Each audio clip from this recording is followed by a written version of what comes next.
Scribbled notes, scribbled notes when I wrote these quotes. If I offend, pardon me, there's more of me to grow. Creative in my process, enjoy the show. The will is different when you recognize the different strokes. Different folks, same goals, we all want the most. So when we reach the top, we can enjoy the toast. The type of bread we get is fresh about the bakery. Told them don't play with me, with or without a degree. Don't question my intensity, bravery. Similar to agencies that want to see you fold. So just pray for me. Pray for me. Einstein with my energy. Welcome to the Scribbled Notes podcast. How are you? Good. You doing okay? I am. I can never complain about my situation. Why don't you introduce yourself for the listeners? You're a mainstay on the show, so I feel like you don't need an introduction, but do it anyway. It never hurts. My name's Adam Gaffen. I am the author of the Cassidy Chronicles. Currently, there are 5 books in this science fiction series, and another one's coming out in February. Another one is written, but I have to do the editing. You know how that is. Always good stuff going on. So, I live in Southern Colorado with my wife, 5 dogs and 5 cats. So you are a well-established author by literally all the measures. You've been writing a lot. Talk to me a little bit about your process. I know some people might have heard it already, but talk a little bit about your process. How did you create the Cassidy Chronicles? How did you start that idea? And where is it now from where you began? So the Cassidy Chronicles started just as this idea. I had a scene in my head, and it was 2 brides and a groom running away from their wedding. And I wrote it out, had to figure out why they were running away. Well, why would they be running away? Let's see. Okay, somebody who was trying to assassinate one of the brides. Okay. So that set the whole first volume going, because he had to figure out, okay, who wanted one of the brides dead? What's behind all of this? And it took off from there. It was only supposed to be 1 book. It was only supposed to be the story of figuring out why somebody wanted to kill Ayana Cassidy, hence the name, the Cassidy Chronicles. But when I went to write the next book, I should say, not the second book, but the next book, it wasn't going to be a Cassidy book.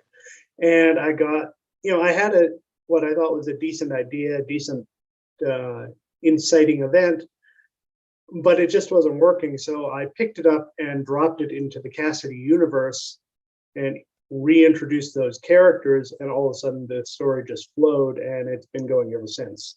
2020 through 2020 and 2021 released 5 novels totaling about 600,000 words.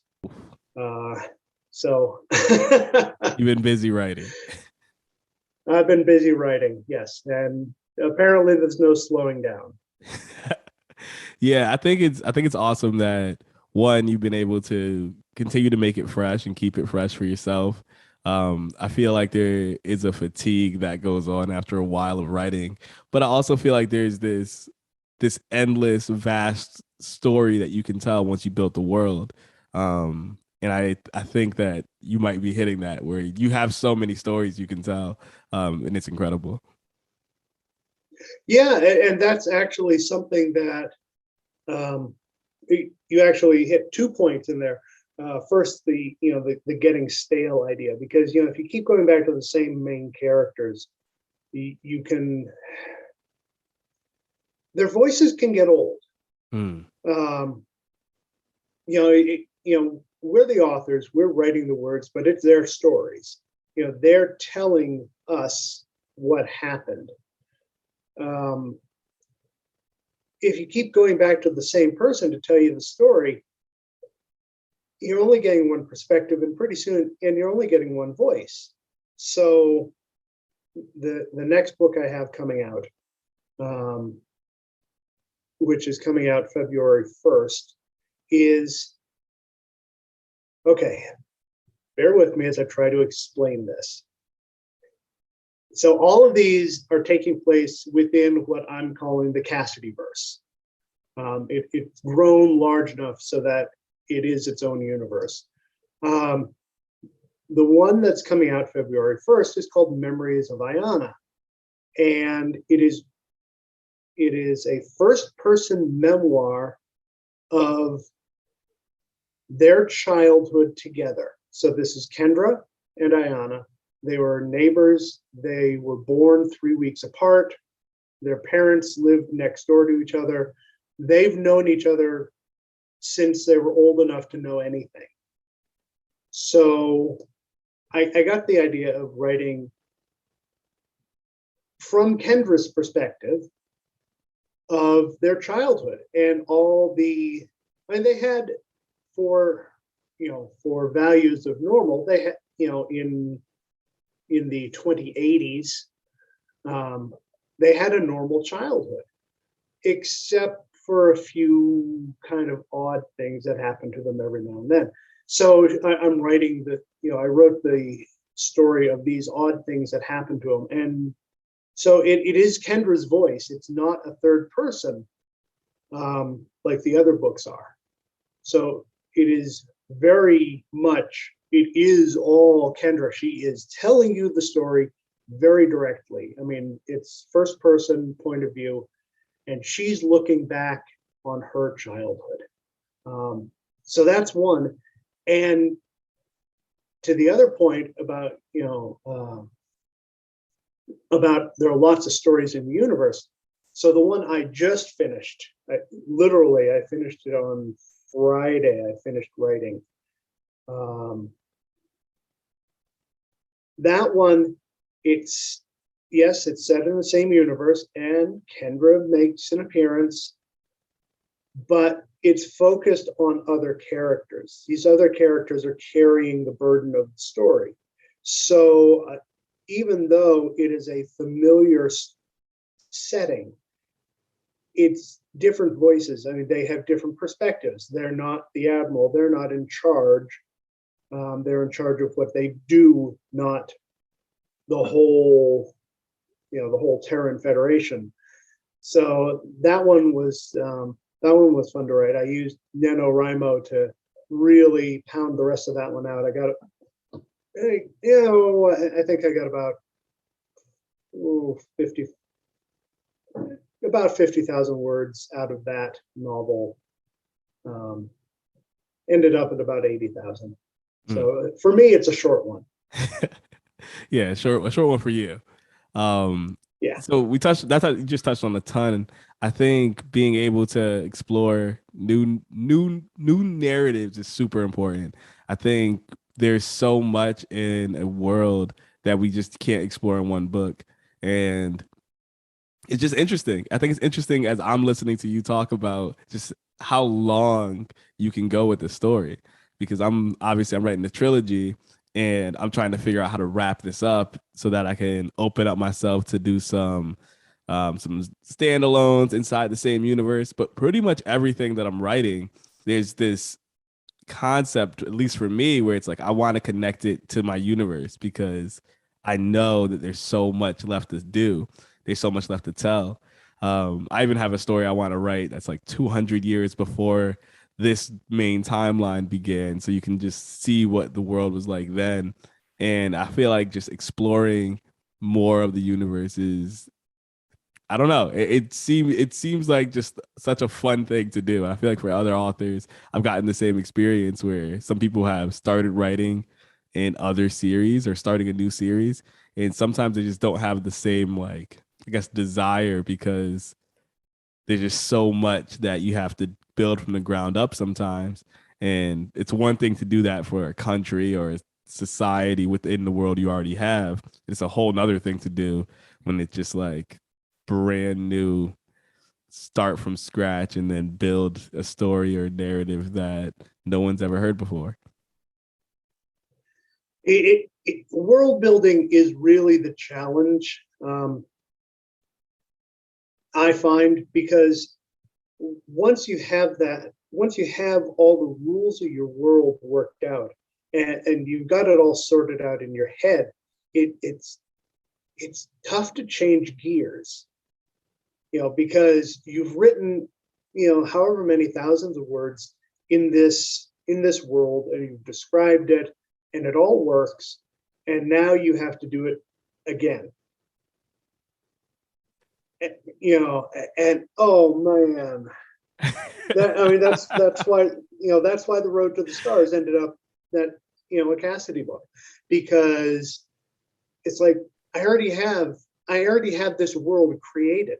I already have the situation created, and all I need to do is slide it over a little bit. Slide it, Stephen adjust King. it, the whole thing. Yeah. Stephen King, he is famous for putting books in Castle Rock, Maine. Okay, Castle Rock and Derry, they're imaginary places in Maine built based on real places, and I've lived in some of them. There's a place. If you've ever read it's almost a novel called The Mist. I know they made it into a movie. That set. What's the name of the town he called it? Anyways, it doesn't matter. It was based on a real town, and I lived in that town, so I know the lake that he's talking about. I know the supermarket that all of the people were holed up in. But I don't think he ever intended, he's got so many of his novels set in this Castle Rock and Derry world where really bad things happen. I don't think he ever intended to do it. It's just that's where he kept going back to. And after a while, I think he just kind of gave up trying to prevent going back there. The next project I'm working on is I'm putting together an anthology of Cassidy verse stories, which is allowing me to have fun with it because they're jumping all over the place. They're touching on different characters. They're going back and forth in time. The earliest one is set when Cass and Ken are 15, 16, 17, something like that, teenagers. That's actually a Christmas story, believe it or not. And that's coming out in another anthology, which is supposed to be released anytime now. It's waiting on the publisher. I'm thrilled to have that out.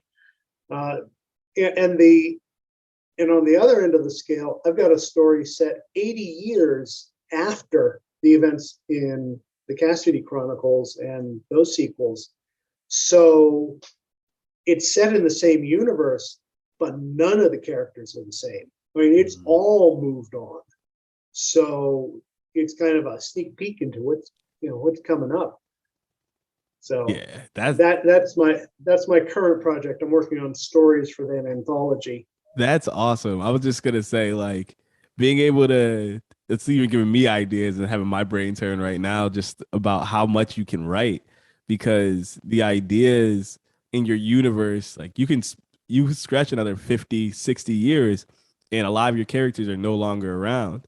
You're really picking up from a different place in the same universe. It challenges you from the world building end to see how does the world progress from your standpoint. What kind of events happen to leave this new world that you get to visit? It's really cool. It's like just a cool idea, and I see why people do that, because you get to write in your same world, so some things can be the same, but you also get to challenge yourself to write a little bit differently, as well as you bring in new concepts and create new laws and new events that may have happened in history. You get to play with new characters. You get to play with legacies of old former characters. There's just all of that that continues. Oh yeah. Asimov. I mean, the best example I can think of is Isaac Asimov and his original Foundation trilogy, because that spanned 1,000 years. And even within the books, it would jump forward, 50 or 100 years within the book. And again, be entirely different characters dealing with some of the problems left over from the previous section of the book and the previous characters. But that was just, same universe, different characters, different times. And that's absolutely brilliant.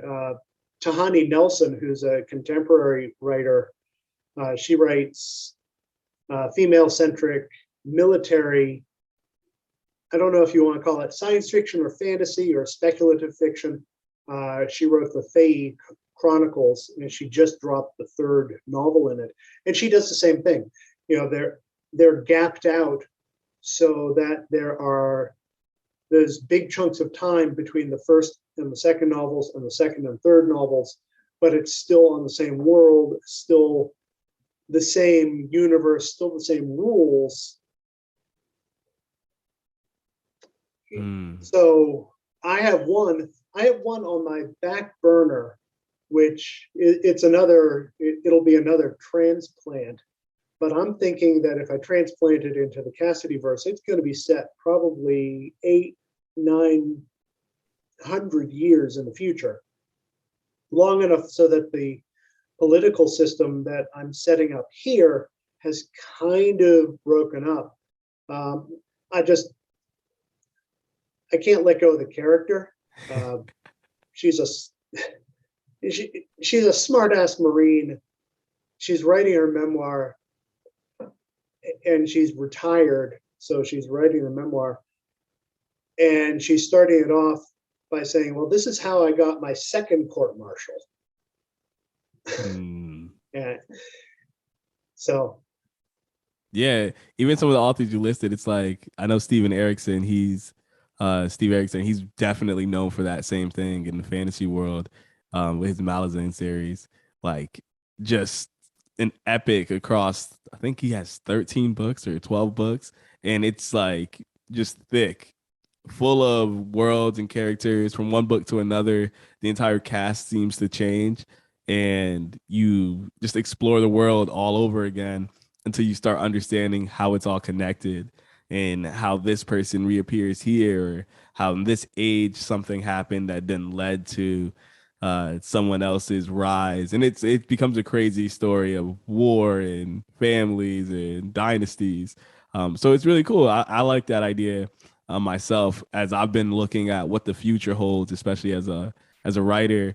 I'm going to finish up this third book, and then I've looked at either starting a new series, and I'm running into the entire rebuilding the world from scratch and trying to figure out, like, what would that look like? Or do I continue this series in some way, maybe different characters, but set in a different side of the world or a different time in the world, and see what that looks like? Because there's all sorts of ways. And I was going to ask you a question about your process in publishing and how that looks. Because I know with a series, it's like people expect a book at a certain time, where if you start a brand new project, it's almost as if you have more time. So what does that look like for you? You've been writing a lot, so I know you have years might look different than other people's. So, I can't really speak to the expectations, but I know they're there. All right.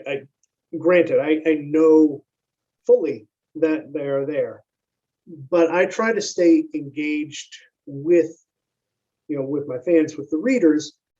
I have a Patreon so that they get a couple of posts a month that don't go public, so they get to see stuff, kind of behind the scenes. And there are newsletters that go out. I do two of them. One of them is me. One of them is me saying, okay, here's what's coming out. Here are some other authors that you might be interested in reading. Here are some other, here are some sales on books. Here are some free books for you. The marketing stuff, right? We all have to do it. We all have to do marketing stuff. And then the other newsletter is Kendra's newsletter, and there's no marketing in that. all it is Kendra telling a story. So every 2 weeks, anybody who subscribes to the newsletter gets something fresh and new that they can't see anywhere else because it's Kendra's story. It's her talking to them. So that's how I deal with got to have something out. I like the idea of, a new series, basically hitting reset on the timer. But I think, staying involved with people will also do that. If there's always something out there for them to see and to anticipate, then there's not going to be the same, okay, where's the next book? It's not the George R.R. Martin, okay, it's been 20 years, George. It's been 20 years. Where's our book? Yeah, I'm still waiting. I'm waiting on the next one. Before we continue, here's a message from this episode's sponsor, Workaholics. Workaholics is an American apparel company that specializes in fitness merchandise. They create clothing that gives you a comfortable feel even when the workout's tough. When your tank is on E, ask yourself, how hard you working? That defines them, but that's the question that also will help you become the best version of yourself. You can follow them at work_merch_ on Instagram. That's at work, WERK _merch_ on Instagram. Let's get back to the show. I think a lot of times it's like you can run into that problem so easily as an author if you're either just hesitant to continue writing. If you take a long break, fans will just get upset that they aren't getting content. I do think it's important for authors to kind of write what they want to write when they want to write it so that it comes out the way they want the story kind of told.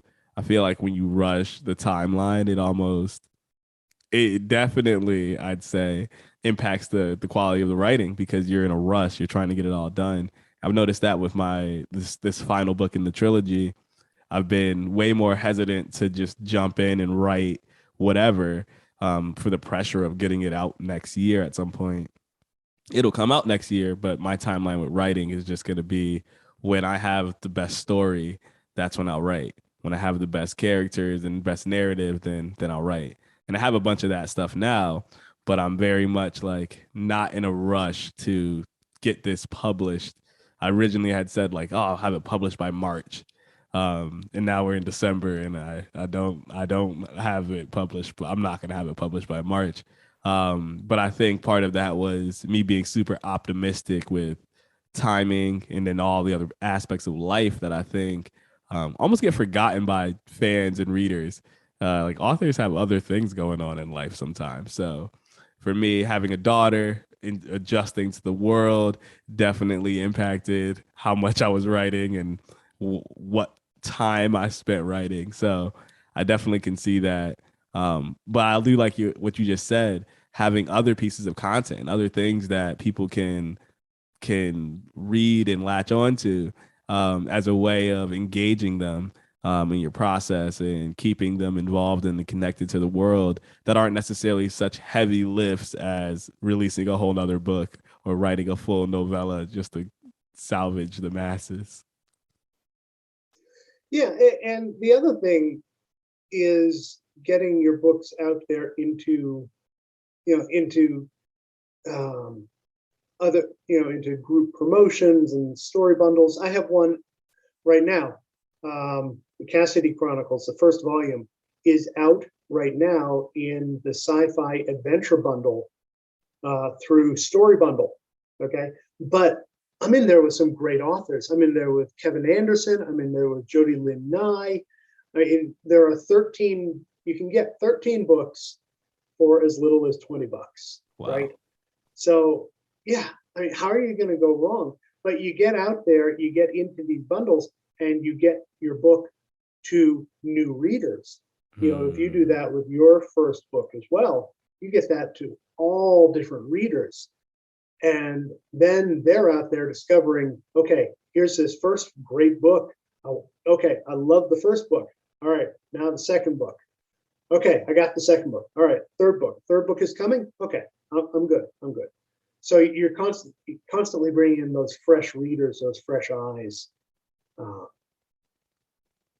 you get to associate with other, fantastic authors. Yeah, that's a really good point, because sometimes I feel like I forget, right? Like I feel like a lot of new authors do. We forget that like your book is new, not just new the first time you publish it, but it's new to the person the first time they read it. So that every time you get a new reader, that book is brand new to them. That book is a new story. So the more new readers you get, the longer your book's lifespan is. And your book could have a really long lifespan. I mean, there are a lot of people who didn't read Game of Thrones when it first came out and now pick it up to this day just because they heard that there was a TV show or because they heard that the book is good. I know myself, I was looking at the Wheel of Time TV show that just came out on Prime TV. And it's made me more interested in actually picking up the Wheel of Time, even though I've heard that it's super long, that it's just a heavy lift to really get through. Oh yeah, it's made me way more interested. Light about the Wheel of Time. It's made me so much more interested. There is nothing light about the Wheel of Time. In that book, to the point, it's like it's not new by any means, but it'll be new to me when I pick it up. So that's like the longevity of a story. It's that whoever reads it is going to have their first experience with it.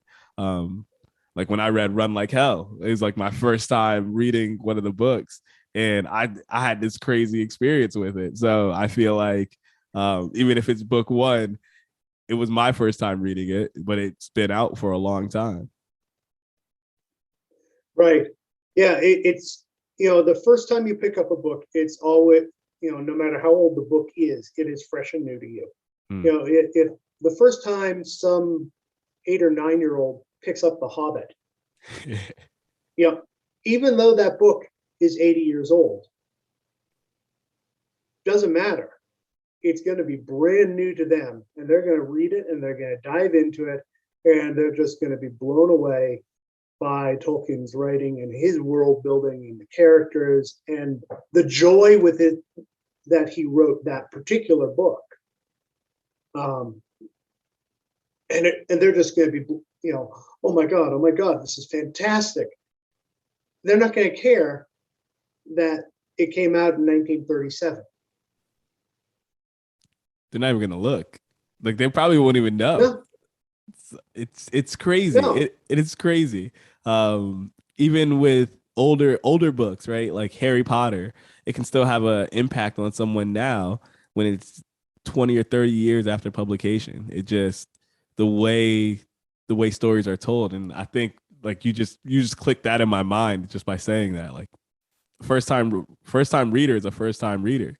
And there's going to be other people who are waiting, and they've been waiting since whenever, but there's going to be a lot of people that have never even seen the story yet. So by the time they get to your second book or third book or fourth, it's like, oh, my fifth book just came out and the sixth one is on the way. And it's like, they're not even really waiting. They're just getting the next one. Yep. Well, it's just, just touch on one last thing about that. The Foundation has just been made into a TV series over on Apple TV, right? Foundation came out in 1950. The first Foundation book came out in 1950. So you're going to have people in 2021 going back and going to the library, going to Amazon, going to wherever, and buying the first book because they watched, 3 or 4 episodes of the series and said, oh, wow, this is amazing. I got to read the book. And they're little books. I mean, if you've ever seen the original paperbacks, I mean, they're like, they're not even a centimeter thick. There's like 150, 160 pages in there. Tiny little books. But, so 70 years later, people are going back and they're going, oh my, this is fresh. This is new. All right. Yeah, I think that's a major point because there's so much that can expose you to new material. Hopping on these bundles, I think that's something I'm going to have to definitely look into to see if I can get myself connected in that world. Even I noticed with free books, when I listed my books for free on Amazon, I think once every 3 months you can do that. And I listed for free and promoted it. I promoted the post or whatever. And a ton of people downloaded. I think I had over 200 or 300 people download in the course of 2 or 3 days. And those are like new people. Who knows what the metrics will be and when they'll get to the book and when they'll read it. But the fact that they have it on their Kindle, that they've downloaded it, the fact that they can have access to it and can read it, it just opens you to getting new fans and new readers because they can go experience the book. And the more people that can experience it, the better off you are, because as an author, those people might have gotten it for free up front, but then they might buy the second one, or they might buy the paperback. They might buy the hardcover one day.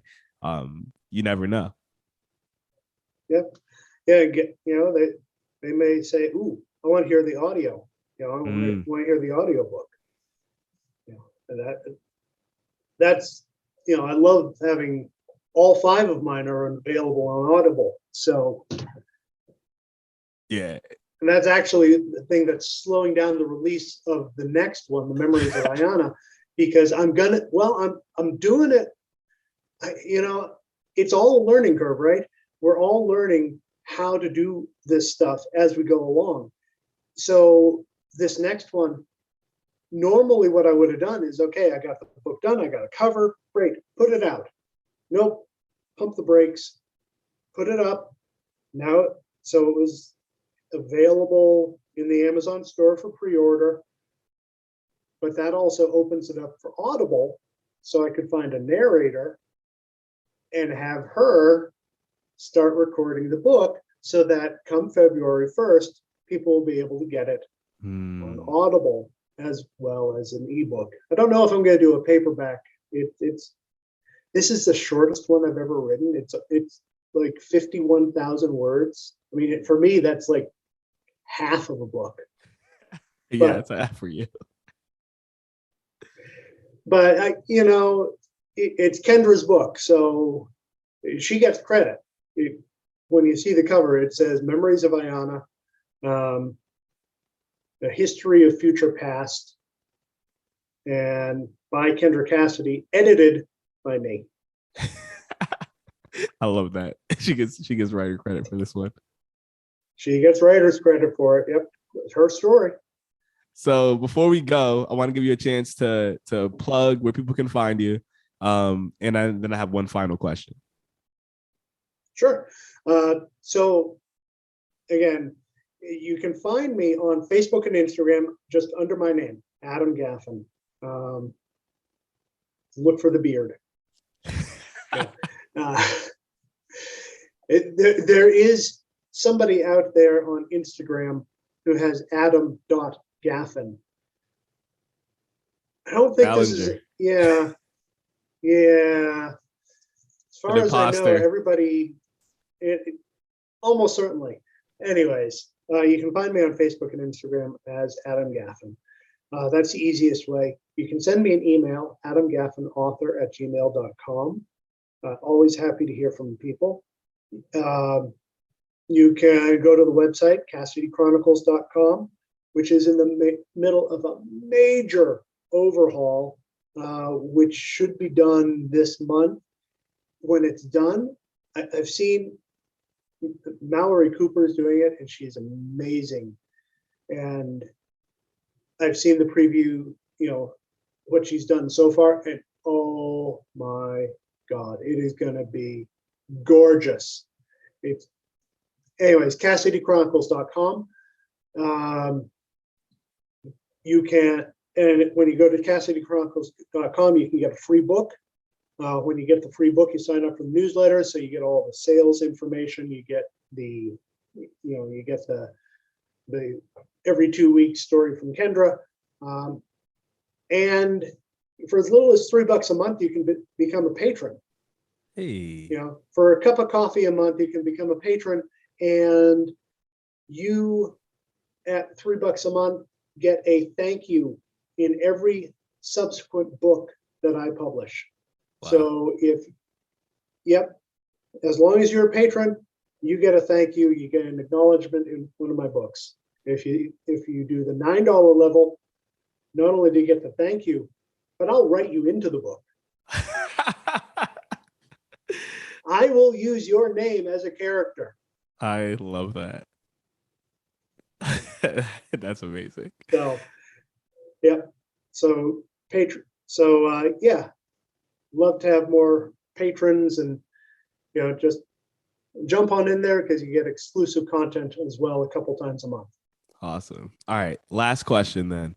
So yeah, we're going into 2022. What should authors be doing when they're publishing their books to have the most success? What are some things, some key aspects? Give me like one or two things that they should be doing in 2022 if they want their book to be successful.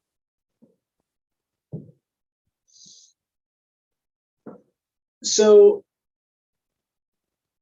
I could say write to market, and I could say, spend your money wisely on your advertising.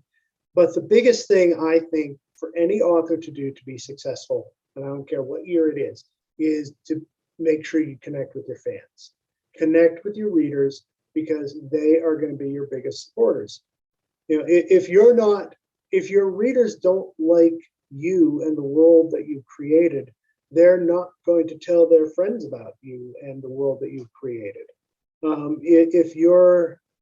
If somebody emails you, write back to them. If somebody comments on a post, thank them for it. If somebody if somebody tags you in a post on social media, respond to it. Be out there, be interactive, be involved with your community, because without your community, you're not selling a damn book. Mm-hmm. That is a major key. Make sure that you are connecting with the people who support you, because at the end of the day, those are your supporters, those are your fans, those are the people who will buy your book and make sure you're more successful. You can't do it without them. Adam, thank you so much for coming on the podcast. I can't wait for everyone else to get this information and to hear this. This has been an episode of Scribbled Notes. Peace. Yeah. You are now rocking with the greatest podcast, Scribbled Notes. Great topics, good conversations. Every week, Scribbled Notes. You don't want to miss. And if you miss, make sure you tune in. Scribbled Notes. Yeah. Scribbled Notes. Scribbled notes when I wrote these quotes. If I offend, pardon me, there's more of me to grow. Creative in my process, enjoy the show. The will is different when you recognize the different strokes. Different folks, same goals, we all want the most. So when we reach the top, we can enjoy the toast. The type of bread we get is fresh about the bakery. Told them don't play with me, with or without a degree, don't question my intensity. Bravery, similar to agencies that want to see you fold. So just pray for me. Pray for me. Yeah, pray for me. Einstein with my energy, mass times infinity. Been a gift since I laid my eyes on that Christmas tree. The star at the top told me what I'm supposed to be. Can't relate, you not dope as me. I'm everything I hope I be. Sometimes the road less travels ends up turning to Canal Street. Notes. You are now rocking with the greatest podcast, Scribbled Notes. Great topics, good conversations. Every week, Scribbled Notes. You don't want to miss. And if you miss, make sure you tune in.